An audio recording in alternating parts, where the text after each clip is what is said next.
И здравейте, приятели! Днес решихме с моя приятел да направим канал, където ще снимаме топ 5 класации, топ 15, топ 10.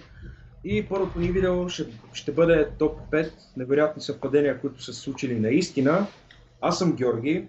Аз съм Кристиан и днеска ще ви представим топ 5 Невероятни съвпадения, които наистина са се случили. и нека сега да преминем към видеото. Номер 5. Смъртта на близнаците.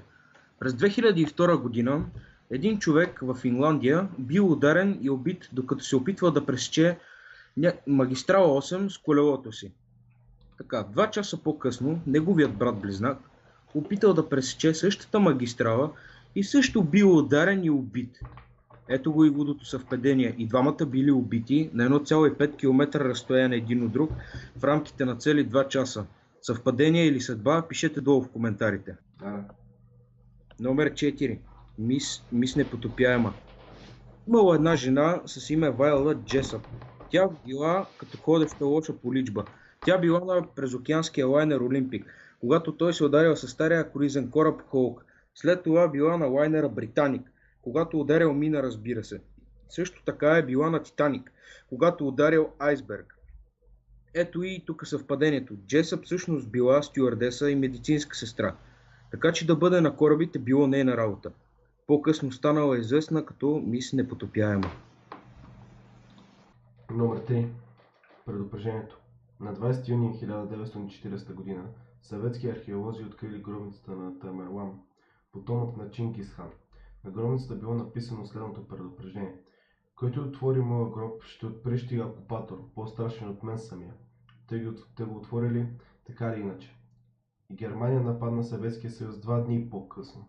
Ето го и победителя днешната ни класация. Номер 1. Хитлер и Наполеон. Всеки от вас знае, че Наполеон е роден през 1769 година, а Хитлер е роден 1898 година. Разликата между тях е 129 години. Тук идва и лудото съвпадение.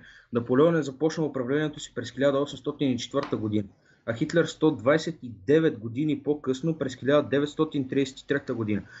И двамата владетели са имали цел да завладеят света. И двамата умират при жестоко самоубийство. И двамата са стигали до руският град Москва. Наполеон бива победен през 1815 година от руснаците, а Хитлер 129 години по-късно през 1944 година губи войната отново от руснаците. Съвпадение или съдба? Пишете долу в коментарите мнението ви. И това беше всичко от нас, приятели. Това беше първата ни топ 5 класация, първи клип. Дано ви е харесал. Да. Аз съм Георги. Аз съм Кристиан, да лайкнете, да коментирате. Дай да го